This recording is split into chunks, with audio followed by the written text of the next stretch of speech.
बिस्मिल्लाहिर्रहमानिर्रहीम। क्लास, उम्मीद है आप सब खैरियत से होंगे। हमारा आज का जो चैप्टर हमने एक्सरसाइज फिजियोलॉजी का डिस्कस करना है, वो एक तो एग्जामिनेशन पॉइंट ऑफ व्यू से इम्पोर्टेंट चैप्टर है।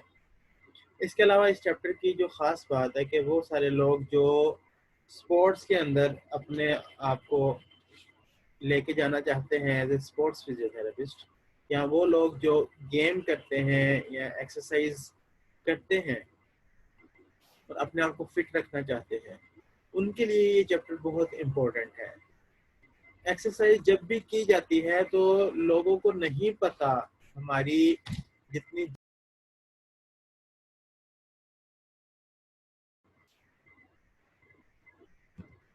ओके स्टूडेंट्स, मैं आपसे ये कह रहा था कि एक्सरसाइज कब करनी है, कैसे करनी है, किन बातों का ख्याल रखना ज़रूरी होता है ड्यूरिंग एक्सरसाइज, हमारी जनरल पॉपुलेशन को ये बातें नहीं पता। तो being physical therapist, it is hour for most responsibility कि हम गाइड करें अपने पेशेंट्स को, अपने क्लाइंट्स को। और जो आज का हमारा फोकस होगा उसमें एथलीट्स के बारे में हम ज़्यादा बातें डिस्कस करेंगे। एक एथलीट को आपने ट्रेन करना है, तो उसकी ट्रेनिंग के लिए किन प्रिंसिपल्स को हमने फॉलो करना है, किन बातों को माइंड में रखना बहुत ज़रूरी है कि हम जब पेशेंट को या एथलीट को या अपने क्लाइंट्स को ट्रेन करेंगे तो उनकी ट्रेनिंग कैसे करवानी है। हम सब बीइंग फिजिकल थेरेपिस्ट, अपने एक फिजिकल एक्टिविटी हमारी ज़िंदगी का लाजमी हिस्सा होनी चाहिए। तो वो लोग जो एक्सरसाइज नहीं करते, अगर उन्होंने एक्सरसाइज स्टार्ट करनी है, तो आज जो हम प्रिंसिपल डिस्कस करेंगे, उन प्रिंसिपल्स के अकॉर्डिंग अगर आप एक्सरसाइज करोगे तो आप इंजरीज से अपने आप को बचा सकते हो, आप अपनी परफॉर्मेंस बेस्ट दे सकते हैं, आपकी परफॉर्मेंस बहुत अच्छी रहेगी अगर ये जो सेट गाइडलाइंस हैं इनको फॉलो किया जाएगा। मैं आपसे स्क्रीन शेयर करने लगा हूँ। अगर आप लोगों का कोई क्वेश्चन हो, कुछ पूछना हो, तो आप साथ ही पूछ सकते हैं। बहुत इंटरेस्टिंग चैप्टर है आज का, और इसको हम शुरू करते हैं। ये हम हमारा आज के जो चैप्टर है ट्रेनिंग फॉर परफॉर्मेंस है। हमने इससे पहले टेस्टिंग फॉर परफॉर्मेंस की बात की, different parameters, different chapters discuss किए, और ये जब हमारा सब्जेक्ट का नाम हमने पहले भी डिस्कस किया है कि एडवांस क्लिनिकल एक्सरसाइज फिजियोलॉजी, तो इसमें जितनी भी बातें हैं क्लिनिकल पॉइंट ऑफ व्यू से बहुत इम्पोर्टेंट है। और आज हमारे क्लिनिकल सेटअप पे जो हमने बातें देखना है, वो सारे लोग होंगे जिन्होंने परफॉर्म करना होता है डिफरेंट एथलेटिक या स्पोर्ट्स रिलेटेड एक्टिविटीज़ में। और जब आप लोगों ने टेस्टिंग कर ली, पता चल गया कि उनके मस्कुलर न्यूरोमस्कुलर एंड्योरेंस है, फिजिकली फिट हैं, तो अब हमने उनको स्पोर्ट्स रिलेटेड स्पेसिफिक एक्टिविटी के लिए तैयार करना है। उसके लिए कुछ हमने परफॉर्मेंस के प्रिंसिपल्स बनाए होंगे, उनको डिस्कस करेंगे, और उनके हमने ट्रेनिंग कैसे करवानी है। आज के इस चैप्टर के अंदर हम यही सारी बातें देखेंगे। इस चैप्टर के ऑब्जेक्टिव्स क्या हैं, उन ऑब्जेक्टिव्स को हम जल्दी से ओवरव्यू करते हैं कि हमने इस पूरे चैप्टर में किन बातों को फोकस करना है। तो सबसे पहली बात कि स्पोर्ट्स से रिलेटेड ट्रेनिंग करवाएंगे। एक रनर है, तो रनर के लिए हमें अंडरस्टूड है कि कार्डियोपल्मोनरी एंड्योरेंस के साथ साथ मस्कुलर और कौन से मसल्स के लोअर लिम्ब के जितने मसल्स हैं उनकी ट्रेनिंग प्रॉपर होगी तो उसकी परफॉर्मेंस उतनी ज़्यादा होगी।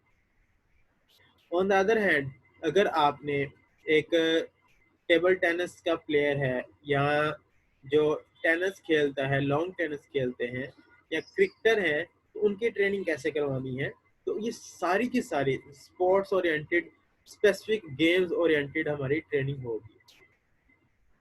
और जो स्पोर्ट्स होगी उसमें कितनी एनर्जी चाहिए, और एनर्जी यूटिलाइजेशन का हमें कॉन्सेप्ट होना चाहिए कि during running, during different kind of sports activities, कितनी एनर्जी यूटिलाइज हो रही है, वो हम इस चैप्टर के अंदर बातें देखेंगे। उसके बाद हम इसमें जो सेकंड कंपोनेंट होगा फिजिकल कंडीशनिंग के बारे में जानेंगे।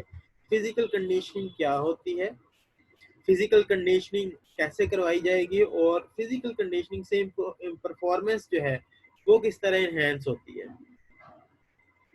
इस चैप्टर के अंदर हम ओवरलोड, स्पेसिफिसिटी एंड रिवर्सिबिलिटी, ये तीन वेरी इंपॉर्टेंट टर्म्स हैं, इनको समझने की कोशिश करेंगे। आप लोगों में से वो लोग जो जिम जाते हैं या जो, एक मिनट रुकिएगा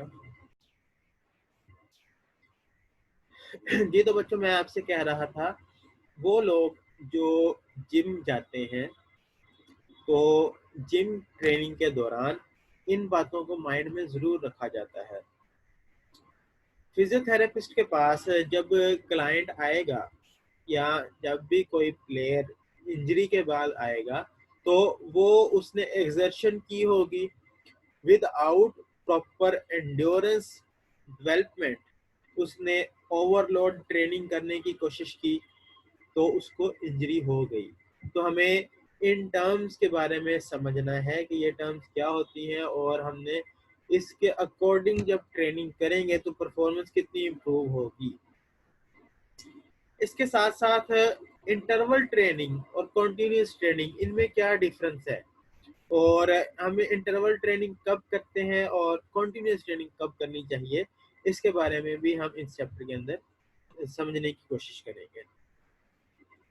हमारे पास कुछ गाइडलाइन सेट की गई हैं जो किसके लिए है, ट्रेनिंग प्रोग्राम के लिए, और हम उस ट्रेनिंग प्रोग्राम के लिए जो गाइडलाइंस हैं जो सेट की गई हैं, वो किस तरह किसी भी एथलीट की एन एरोबिक पावर को इम्प्रूव करते हैं। हम एरोबिक और एनारोबिक पावर कंजप्शन यूटिलाइजेशन के बारे में लास्ट चैप्टर के अंदर डिस्कस कर चुके हैं। यहाँ पे हमने एनारोबिक पावर तो और किस तरह से इम्प्रूव कर सकते हैं, जो हम ट्रेनिंग प्रोग्राम है अगर उसकी आउटलाइन को फॉलो करें, तो इसके बारे में भी हम इस चैप्टर के अंदर समझेंगे। इसके बाद कुछ प्रिंसिपल्स हैं ट्रेनिंग के, और इसके साथ साथ हम उन ट्रेनिंग प्रिंसिपल को यूज करते हुए स्ट्रेंथ किस तरह इम्प्रूव करेंगे, ये हमें इस चैप्टर के ऑब्जेक्टिव्स हैं, जो कि इस चैप्टर के अंदर at the end of this chapter we will be able to understand and elaborate these terms. इसके अलावा एक short question examination point of view से याद रखिएगा, अक्सर क्वेश्चन एग्जाम्स में आता है कि is there any gender difference during the sports related activity, या ये same statement as it is दे दी जाएगी कि जेंडर डिफरेंस का कोई रोल है स्ट्रेंथ डेवलपमेंट में। तो इसको हम जानने की और इस चैप्टर में समझने की कोशिश करेंगे। और इसके अलावा DOMS, ये एक क्वेश्चन आपके बार बार फिजियोथेरेपी फील्ड में पूछा जाएगा, व्हाट इज DOMS, और delayed onset muscle soreness. DOMS abbreviation use किया जाता है, अक्सर एग्जाम्स के अंदर वो DOMS ही लिखते हैं। तो डिलेड ऑनसेट मसल सोरनेस क्या होती है, इसको कौन से फैक्टर्स कंट्रोल करते हैं, और कैसे हम डिलेड ऑनसेट मसल सोरनेस को कम कर सकते हैं परफॉर्मेंस को इनहेंस करने के लिए, इसके बारे में इस चैप्टर के अंदर बताया गया है। और कुछ लास्ट हमारे पास ऑब्जेक्टिव होंगे, स्ट्रेचिंग का क्या रोल है फ्लेक्सिबिलिटी में, और स्ट्रेचिंग स्टैटिक या ब्लिस्टिक कौन सी ज़्यादा फायदेमंद है, तो हम यहाँ पे समझेंगे। इसके अलावा off season and on season, यहाँ पे लिखा है off season and in season conditioning, और ये ऑफ सीजन क्या होता है शहरियार, मुझे आप बताओगे, आप गेम करते हो तो आपने अपना माइक ऑन करो और मुझे ऑफ सीजन और ऑन सीजन के बारे में बताओ। और लास्ट हम डिफरेंट एरर्स देखेंगे, ट्रेनिंग एरर्स जो कि एथलीट्स कर रहे होते हैं। तो शहरियार आप बता दो जल्दी से, फिर हम नेक्स्ट मूव करते हैं।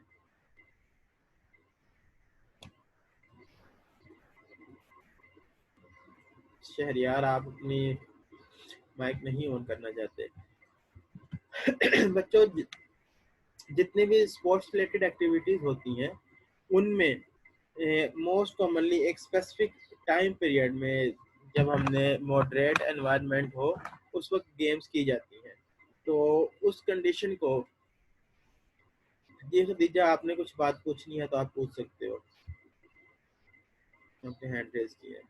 तो ऑफ जब सीजन एनवायरनमेंट मॉडरेट हो और जब स्पोर्ट्स एक्टिविटीज हो रही हो तो उसे हम ऑन सीजन या इन सीजन का नाम देते हैं। तो इसके अलावा जब वेरी हार्श एनवायरनमेंट हो, सख्त गर्मी में या सख्त सर्दी में, स्पोर्ट्स रिलेटेड एक्टिविटीज रोक दी जाती हैं, कंपटीशंस नहीं होते, ज़्यादा गेम्स नहीं होती, तो वो एथलीट के लिए ऑफ सीजन होता है।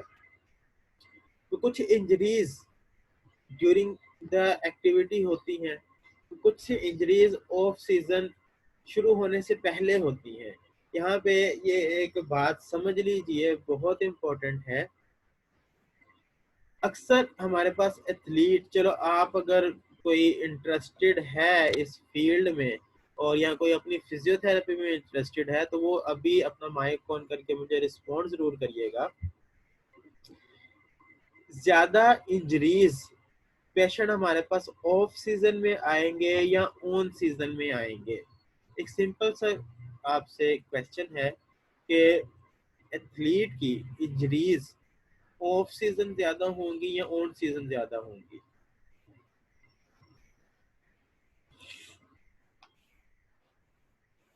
क्यों at least respond? Sir on season.